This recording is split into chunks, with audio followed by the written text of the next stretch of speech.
Okay, that's recording. I can always edit little bits off. Um, I thought what would be really good for students is just have a little bit of an introduction of yourself, like who you are, what your background is, and just sort of hear a little bit of your kind of journey to being involved in writing this text, basically. Sure. So I'm Jenny Hakem. Hello, everyone. I'm a lecturer in culture, media, and creative industries at King's. My background's kind of cultural studies. It's a broad department that we work in. I mainly do research on kind of queer men, I guess, masculinity, questions of embodiment, intimacy, and care. So I'm kind of interested in what you might think of as kind of the personal, the private, the intimate, but I'm really interested in the politics of those things and actually how those things are, I guess you could say, publicly constituted or socially constituted, the politics of seemingly kind of personal things. So I was doing a lot of research on intimacy, I guess, prior to getting involved in the Care Collective. And it was just a fortuitous meeting with Andreas, and we had started discussing things and realized we had things in common, and he invited me to join the Care Collective. And so that's 5 of us, Lynn Siegel, Catherine Rottenberg, Joe Littler, Andreas Chatzidakis, and myself. And we all we're all academics involved in different sorts of activism. And we come from different disciplines, most of us, but we're all interested in similar kind of sets of politics, basically, coming from a kind of, I guess, new left-wing perspective. And certainly Lynn has been involved in politics since the late 60s as a socialist feminist, and the various kind of political issues, various sorts of political issues relating to care. Well, let me put that more clearly. The Care Manifesto is kind of conceiving the kind of political crisis that we're currently in and have been for the last few years as a crisis of care. And we came together to explore and discuss and investigate that. And the manifesto is a result of that, of those conversations, I suppose. So I kind of get the impression that, and I might be wrong here, but that the work on this started quite a bit before COVID. But then was maybe forged in the fires of. I'm just kind of interested personally, to some extent, to learn a little bit more about how you because I think it's incredibly insightful text. And I remember hearing about it coming out, and it must have been coming out quite early on during the COVID crisis. And I think a lot of what you've picked up on of those kind of early days of COVID and how caring was happening, I think raised some really insightful questions, but obviously it seems to have started before that as well. So yeah, no, thank you, Maurice. So they met in 2017, and I think and it was a slightly expanded group, and then people had to kind of fall away, and then I joined, I think in 2018, if not late 2017, and basically, yeah, exactly, that's exactly correct. In fact, we had written the bulk of the first draft before COVID, and then COVID happened, and then it became clear quite quickly that quite literally the world had changed, and all the issues that we were fortunate in some ways, because which is obviously kind of cynical way of looking at it, but it really kind of dovetailed. The things that we were discussing suddenly became very, very visible in Britain, at least, and to some extent globally, in the kind of context of the COVID crisis, in terms of change of care, flows of care, issues of care, and how kind of fragile and fractured they'd become after kind of 40 years of their erosion, I suppose. And we had to rewrite bits of it, not a lot of it, but certainly the framing part of it. And then we had to relook at every single section and begin to think about how COVID might have fit into that. And so, yes, it was the second draft, I suppose, where we had to do quite a lot of rejigging. Not that much rejigging, because, as we say, as the things that were concerning us really did come to a fore in a really kind of horrible ways during the crisis. So it wasn't that much of a redraft, but yeah, it was certainly after the first manuscript that we had to rewrite stuff. Yeah, and I remember sort of I think sort of the opening part, carelessness reigns, I think is a great opening sentence.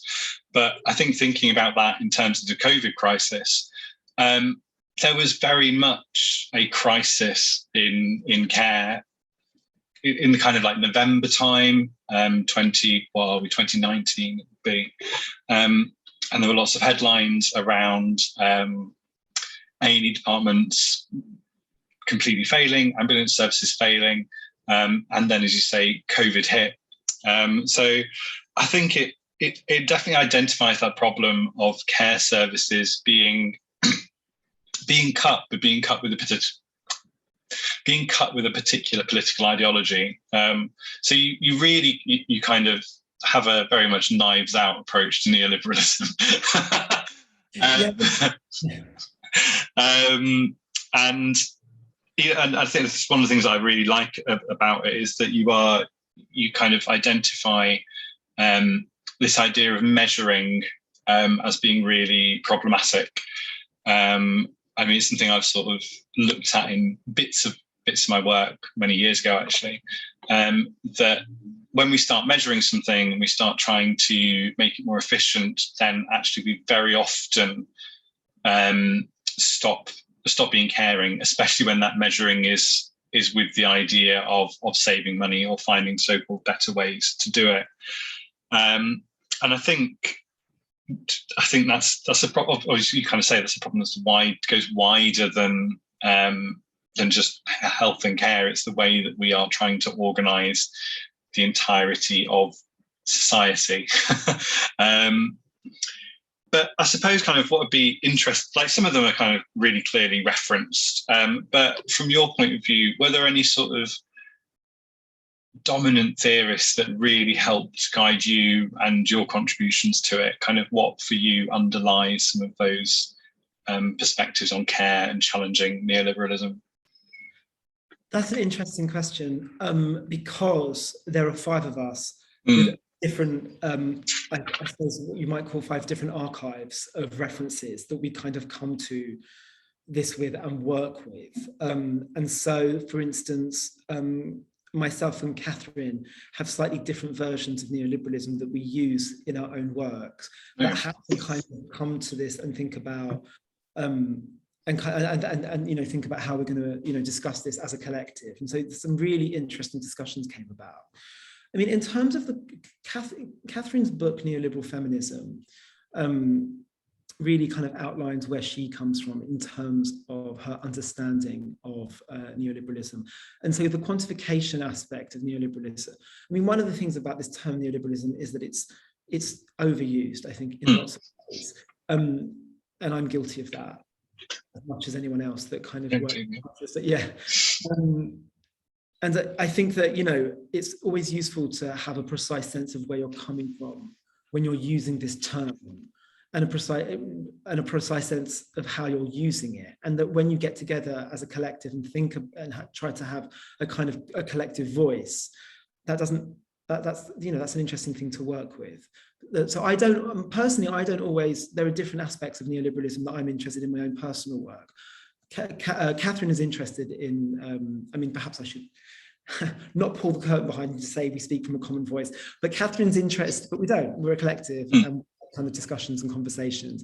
And it's really from Catherine, my memories is it's really from Catherine's point of view that is really interested in quantification and optimization, self-optimization using and she often talks about, she uses lovely expressions like specks of human capital and the idea that our lives are Excel spreadsheets that can be, and so she's interested in that. So her book is a good one, Neoliberal Feminism, in terms of in a related but slightly separate context. And she comes from a kind of much more Foucauldian approach to neoliberalism. And I think she worked, or was it, I think when Brown or Judy and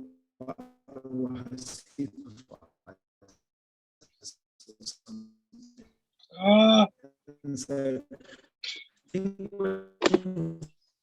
Brown is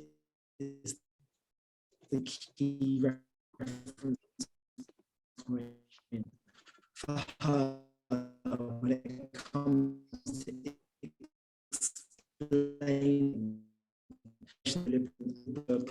sorting now.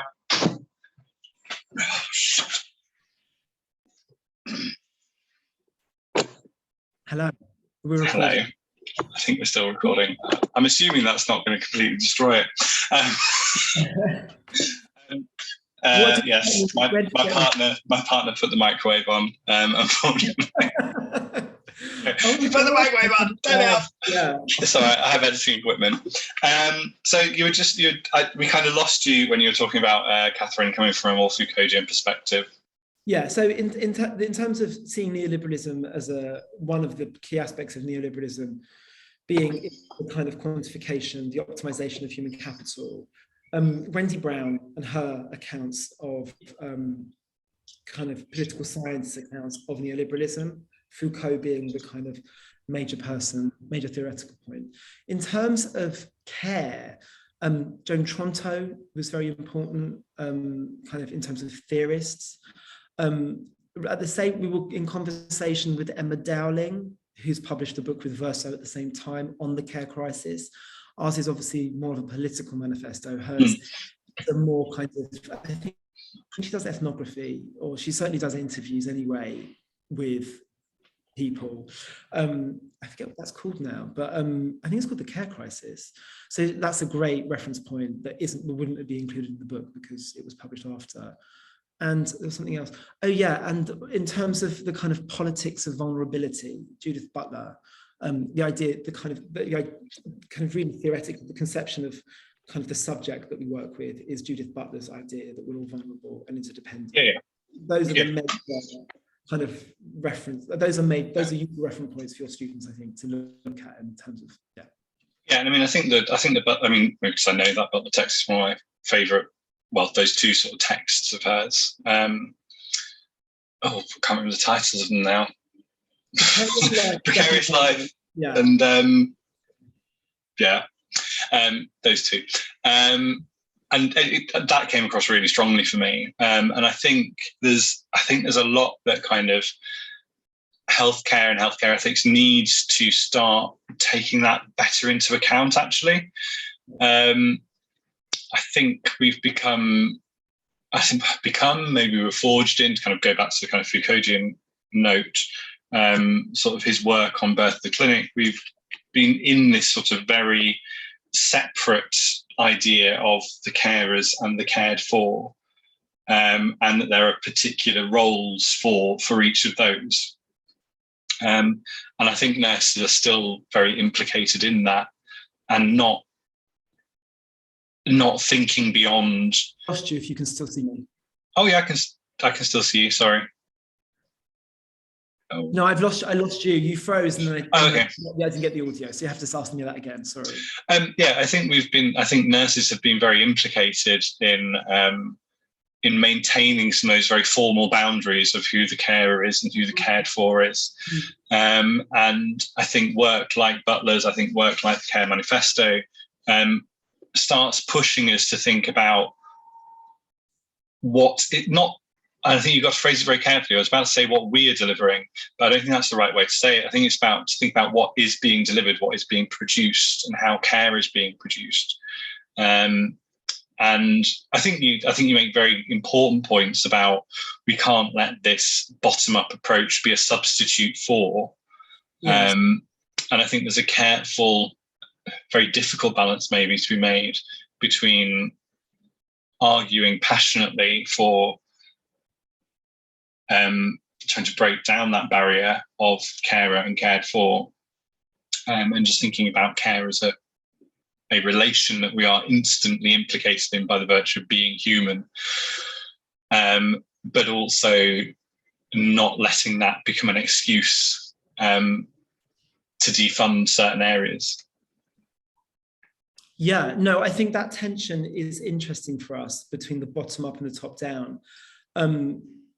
And I think that ultimately, I mean, the political position that I think that we share, despite our disciplinary or theoretical differences, is that we're all kind of interested in, broadly democratic socialism, but also more participatory forms of democracy. So we're not anarchists politically, in terms of thinking that it can all be grassroots, it can all be self-organized, and it can all be bottom up. We want the state to be involved. The state, we believe that in the sorts of complex societies we exist in, the state needs to be involved as a kind of mechanism through which resources can be allocated kind of democratically and fairly, but that there should be much greater participation in our political systems, our institutions, our welfare state, than we as individuals currently have. So we want more local forms of governance, more regional kind of forms of governance, and in terms of, if we're looking at the care sector or sectors similar to it, yes, we want a much greater voice, not only through unions, but a much greater voice for those who are doing the caring and those who are being cared for. And I like what you say about, I think that's really lovely, as care being a kind of relation that we're all implicated in simply by virtue of being human. I think that's a lovely kind of summary. And yes, we need the political structures and kind of economic structures and so on and so forth that can support that. So yeah, that was an important thing for us to get right, I think, in the manifesto, that balance between the two levels.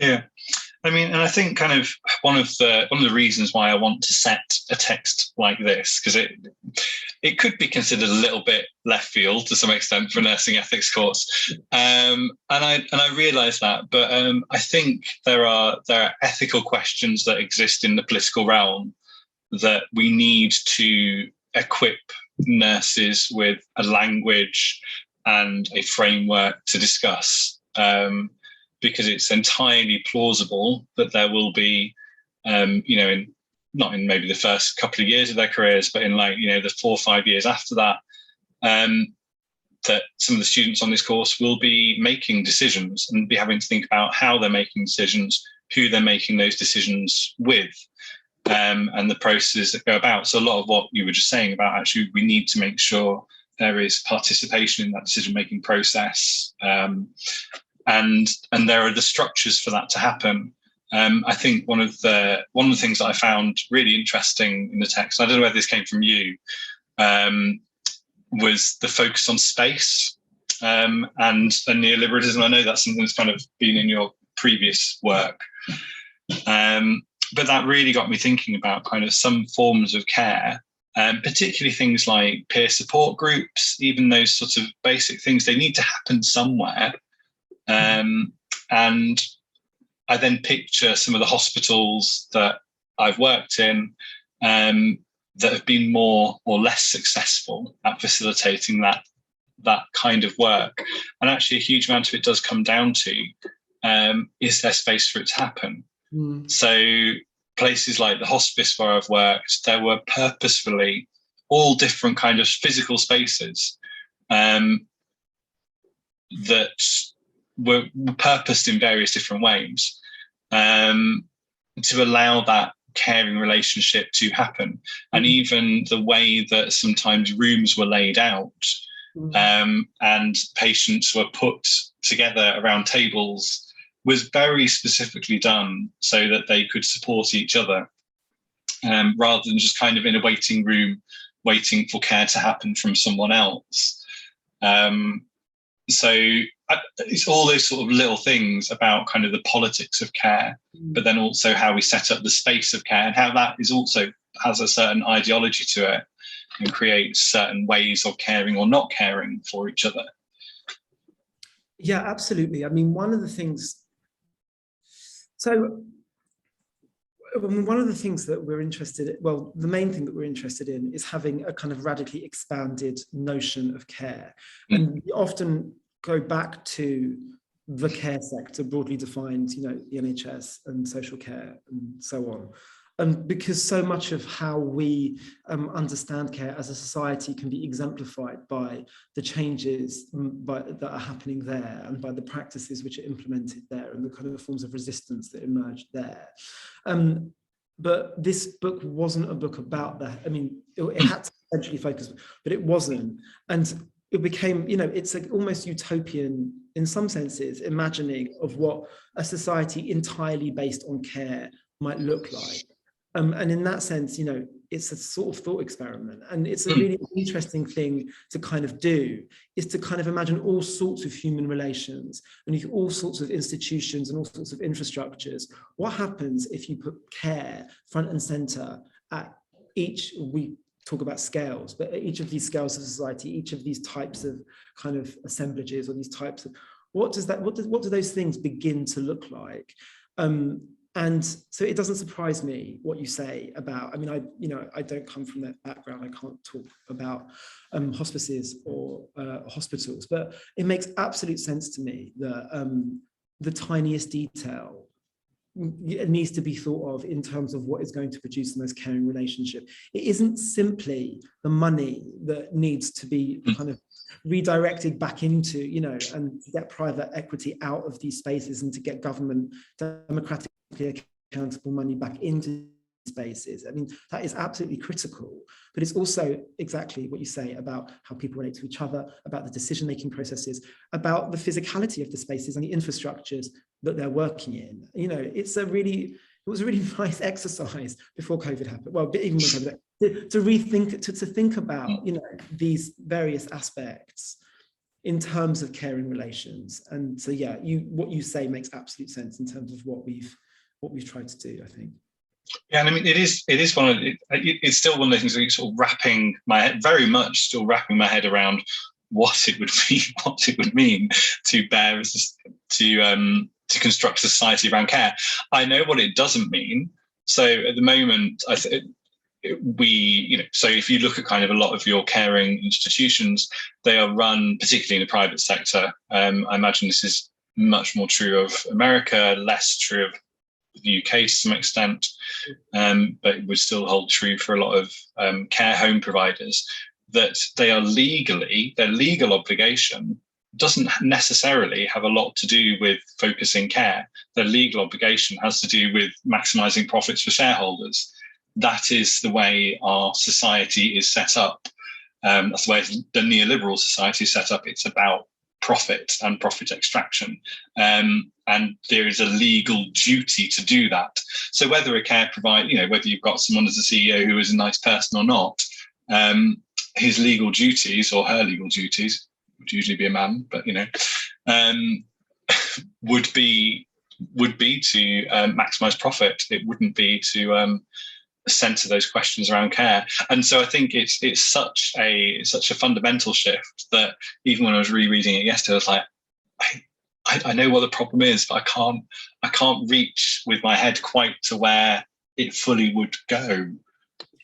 Yeah, I mean, I think yes, I mean, so just to say, that characterization of how the care sector runs, yes, we completely agree, and we see that as a fundamental problem, and it's somehow exemplary of everything that's wrong with neoliberalism. There are certain places where these capitalist logics might work, although we're not convinced they would, but they absolutely categorically do not work in the care sector. For the reasons you very, precisely kind of explicated. But what would the society look like? I mean, the things that I'm left with the most after having worked on this is the section about the ambivalences of care. And that care, superficially at least, is a lovely, cozy, positive word. And of course we want a society based on care. Who wouldn't? I mean, if you pose that question to Boris Johnson, I mean, he'd have trouble kind of, pushing back on that, I think. But when we look at the kind of mostly psychoanalytic and feminist theory around what care is always a fraught and ambivalent kind of experience that involves kind of difficult, it involves difficult labor, but it also involves difficulties in kind of carrying out. And one of the reasons I think that feminists or psychoanalysts have said that is because you are being confronted with mortality more often than not. So a mother-child relationship in some ways is about keeping a child alive, and similarly palliative care is about making someone's death, end of life, as comfortable as possible.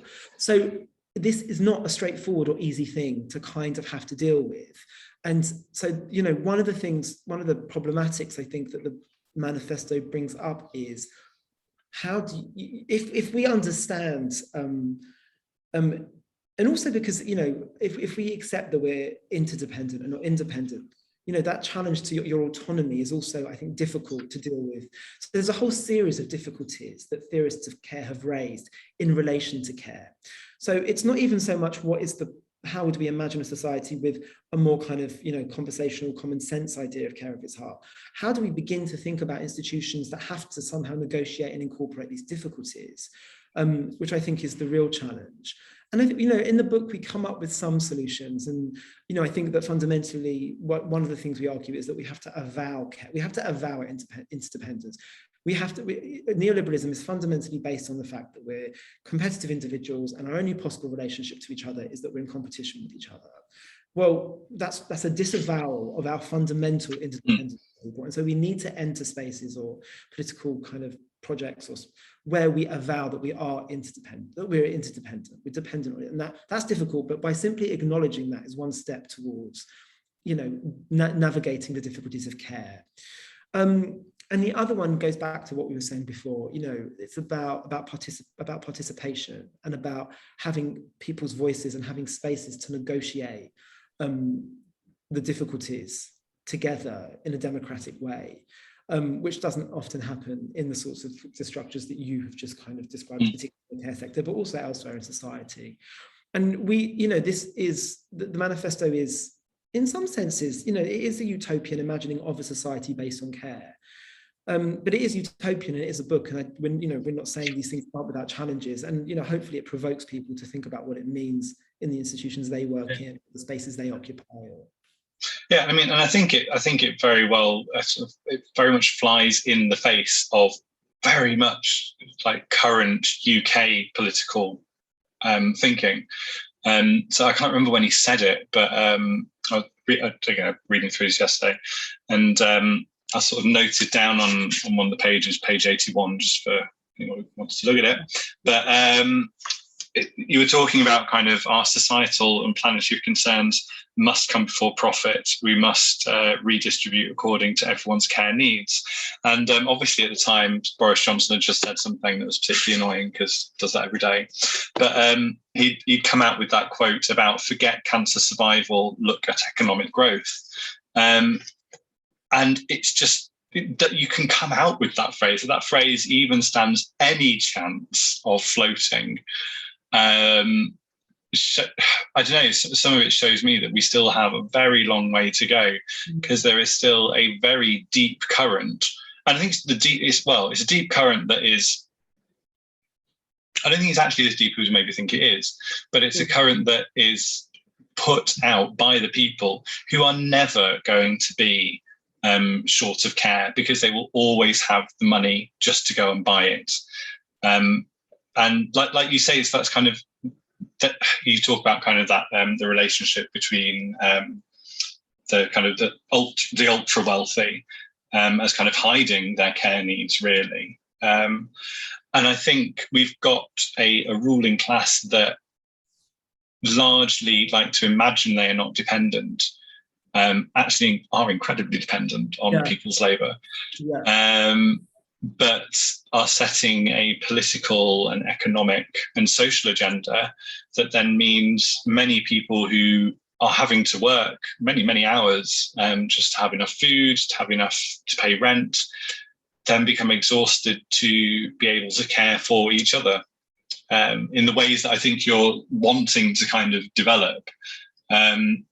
So again, and I think some of those bigger political questions do become ethical questions about how we're relating to each other in society. And so, yeah, I think that's why for me it's kind of a really interesting text to think through. And you're kind of touching on some stuff that is more intuitive to nurses. But even then, kind of, and I think that stuff is, for me at least, was, if I put my nursing hat on, was happening towards the earlier parts of the book, where you're talking about kind of kinship and things like that. But then when you do get to those big, like, how are we treating the world? Like, actually, they do still come back to being relevant as to how we set up care and the ethical quality of that care. Yeah, I mean, the thing that I think in terms of, you know, giving this to nurses, I think that one of the things that we also want to do for people working in the care sector is, I guess, alert them to the political situation, which, particularly as young students, they might not realize existed differently before. And so I remember having a conversation with someone who works in, I think she runs her own small business in the care sector as someone who puts home carers in people's homes, and was kind of talking about, you know, the problems of privatization, and it's just something that never occurred to her or crossed her mind, because she was young, and the care situation, the kind of the industrial context had for a long time been privatized, and which has just now become common sense that this is the way that care could be administered. And I think it's important also, you know, one of the important things is, I mean, my sense is that nurses and people working in the care sector have a good intuitive sense. You know, the reason they want to do that work is because they are probably caring people, and so they understand that. But I think perhaps what students don't always realise is that there were different sets of social arrangements, and there can be different sets of economic and political and social arrangements, which means they're not underpaid, which means they're not overworked, which means they get the care that they need, so they can give care to the people, the right care, the right quality and amount of care to the people that need it. So I think that is an important thing that perhaps, you know, we would like for nursing students to be aware of, that, you know, the NHS they're entering, or the kind of fracturing and fragmenting NHS, much of which is kind of being secretly privatized, to detrimental effect. There are very few good accounts of, you know, what privatization has done to the NHS, or the kind of segmenting off of certain sections of it. And so I think that's important, also the politics of the world that they're entering, and to be realizing that they could get paid better. They could be given less working hours. You know, they could, yeah, I'm repeating myself. But I think this idea of working conditions, though, that you talk, like, if we're going to think of people as kind of being interdependent and relational to one another, you can't forge those sorts of relationships in an efficient way. No one thinks of, like, well, unless, I don't know, maybe some people do, but I never think of, like, you know, being efficient with my friendships. And I think that's kind of one of the things you touch on as well, is that, like, if we're going to have maybe the right sort of foundation, or I'm trying to think of, like, a gardening term, like not compost, but you know what I mean?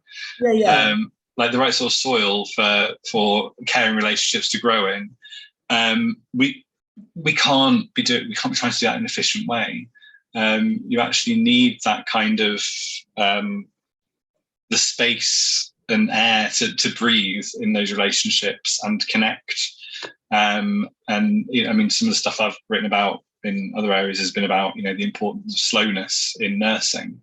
And we cover that in other weeks, actually. I'm not quite sure whether that'll be in a previous week or whether that's in a future week. We haven't quite decided yet, but it will be covered. But yeah, and I think a lot of the kind of problems you're identifying do connect with that idea of, actually, there has to be structural changes to the way we're governing our relationships in care, and that goes beyond the care world, you know, the kind of care sector.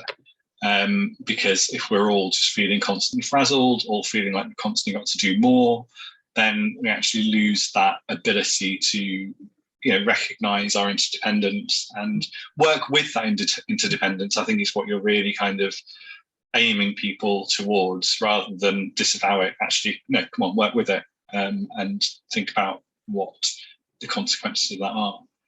Yeah, and the slowness allows you to work with the difficulties. You know, even common sense kind of popular understandings of kind of relationships is that you work on the relationships. They don't, naturally stay stable or happy for kind of long-term relationships need work. And we can talk about, we can unpack that a bit. But yes, what I'm trying to say is that yes, that slowness allows you to kind of negotiate the difficulties and ambivalences of, caring, of care and of relationality.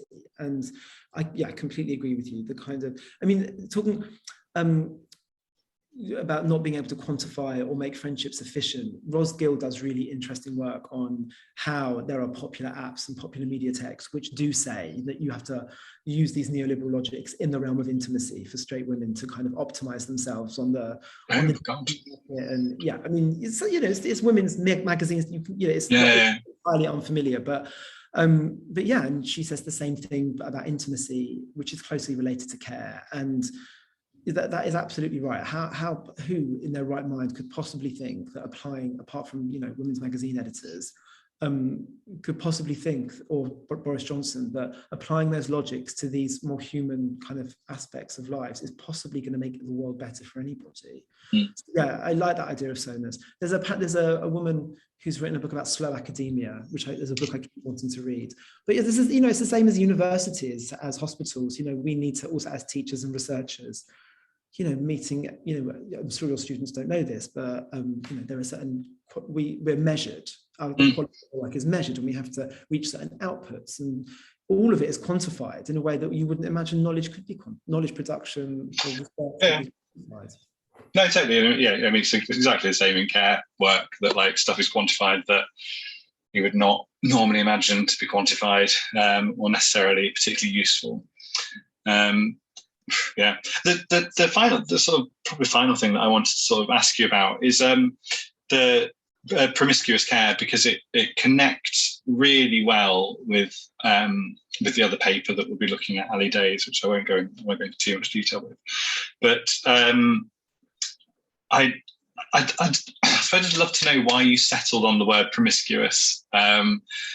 Was there discussion around that? Where did that come? I think it's a great word. I think it's a perfect word in many respects, and I think it reflects a lot of the examples that you then go into that worked with that.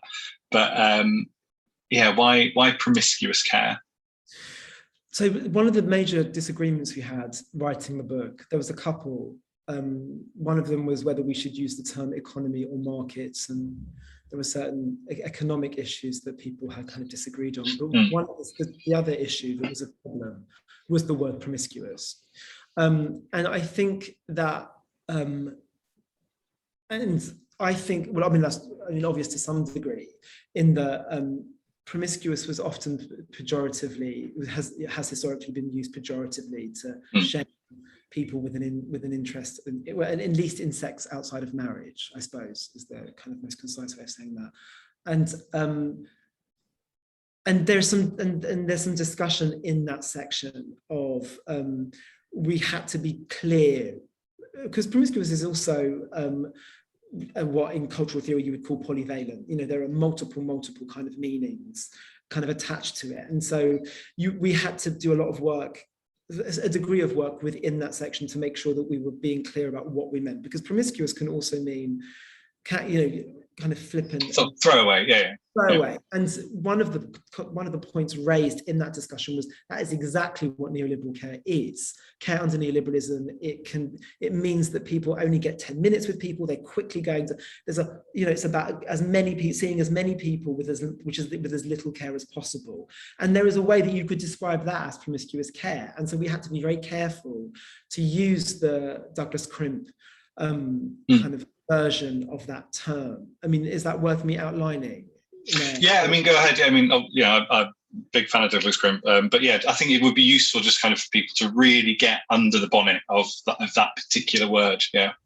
So the decision to use that term comes out of the way that it was used in, a famous article, if you're interested in kind of the politics of AIDS, HIV/AIDS, where Douglas Crimp, who was a member of the New York activist group ACT UP, who were involved in direct action to kind of draw attention to the lack of care, basically, that was happening in the early days of HIV/AIDS. And the article he wrote about how to have promiscuity in an epidemic was lots of things, but it was an attempt at kind of engaging in a set of debates that were happening at the time, which essentially blamed the spread of HIV on the promiscuous cultures, sexual cultures of gay men.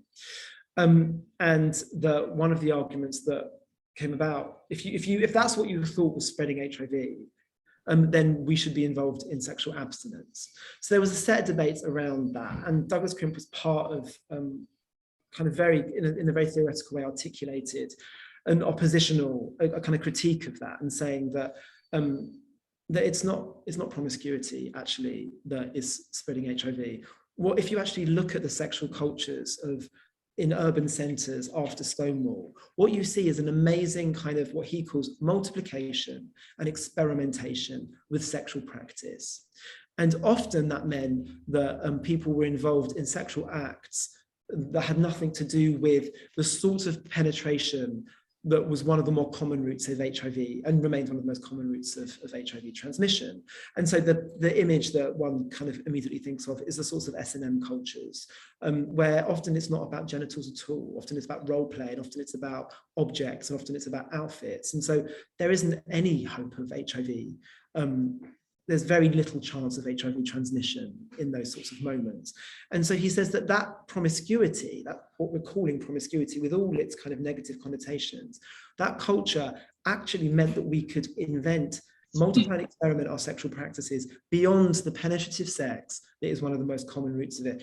And it became, he argues, those cultures become the basis for the sorts of experiments in safer sex that organizations like ACT UP were involved in developing. So his definition of promiscuity as multiplication and experimentation, it's those two terms that we thought were so interesting to begin to think about how to reimagine caring relations beyond the sorts of caring relations that kind of prevail today. And then we look at different, I mean, if they read this, they'll know that we look at just different caring arrangements, different sorts of kinship formations in African American communities, in LGBT communities, in indigenous cultures, and using those as ways of thinking about new forms of care that can help us kind of get out of the situation that we're in. Yeah, so, yeah. I mean, the film that you referenced, Buddy, I watched that a couple of years ago, and it's I can't fit everything into the module, but it was under consideration for a film to watch around that, and I think that's, for me, that's one of the kind of best examples of how to rethink care, but outside of these formalized care structures.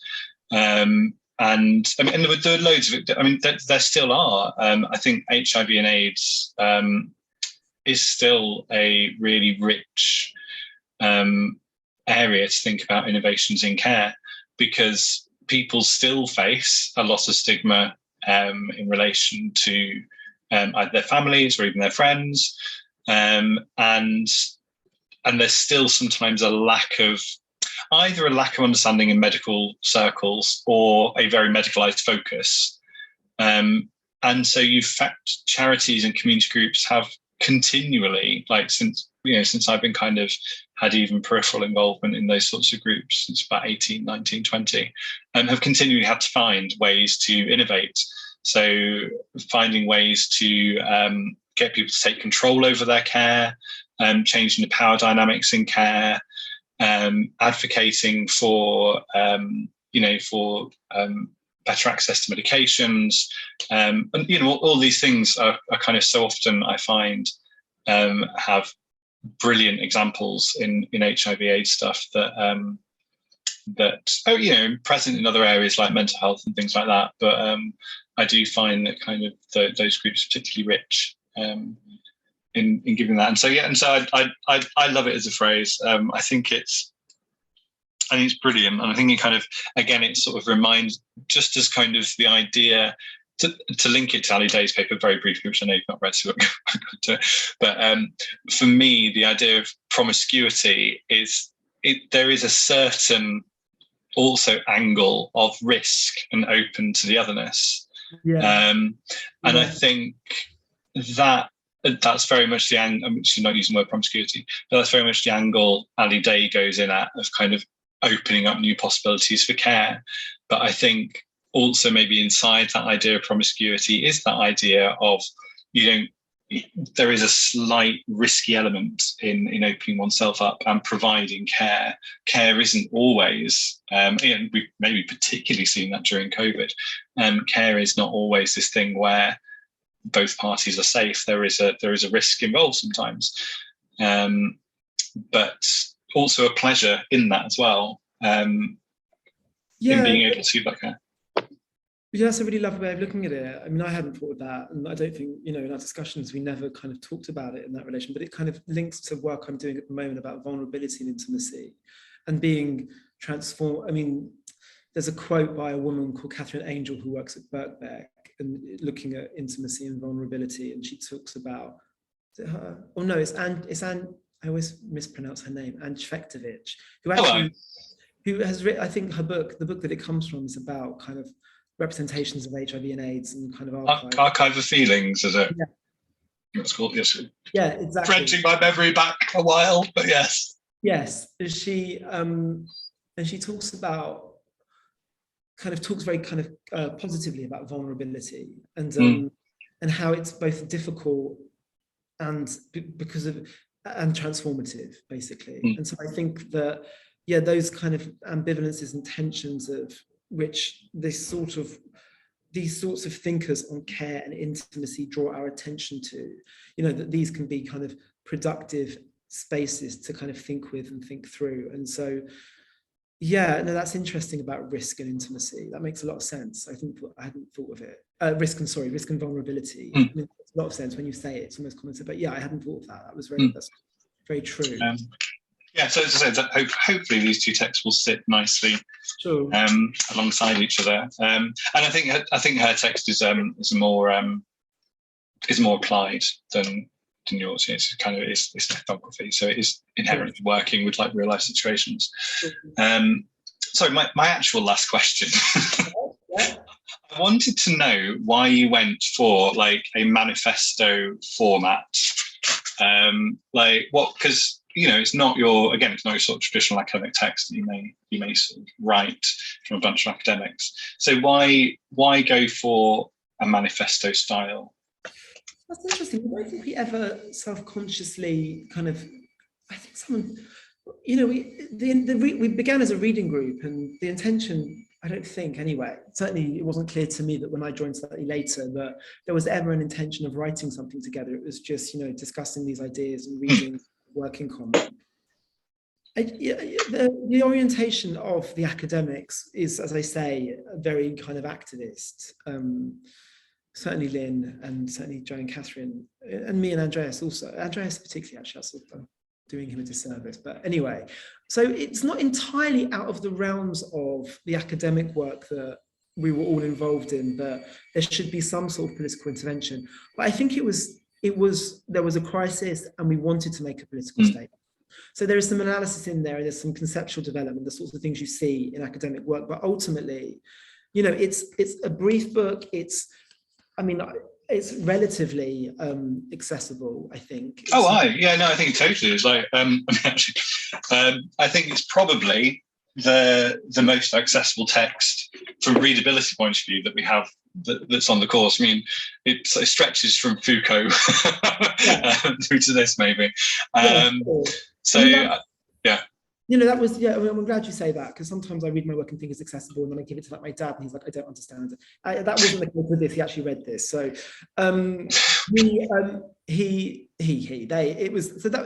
it was intentional. All the theoretical work that we're interested in, or academic work that we're interested in, is informed by politics. We were all agreed that, we shared this sense that this crisis was becoming overwhelming, even before COVID kind of exacerbated it even further. And we felt we wanted to make an intervention. And the manifesto is, I think, the genre that does that the most. It took a bit of, we had to think about how to do that, because we hadn't written manifestos before. But that was why we wanted to make a political intervention. We want people to read this and begin to think about the politics and ethics of all this sorts of stuff. And the manifesto, I think, is a good way of doing that. Yeah, which I think, I think it's really important to recognise that academia is not necessarily, can be sort of theoretical highbrow thing that hurts your brain a bit. But I also think, it can be kind of, in the nursing and healthcare world, it can tell us kind of how to care better, what treatments work, what treatments don't work. But also it can be these kind of more political level interventions. And as I said, I'm really keen for our students to realise that there's multiple, academia is a very broad place and the outputs from it can be very broad. Not that I want them to necessarily write their essays like this with no references and things like that, but if they achieve this level of clarity, I'll be very happy. Enough. But you know what I mean. So yeah, well, thank you ever so much. I'll pause the record. Shall I click stop? I'll click stop recording now.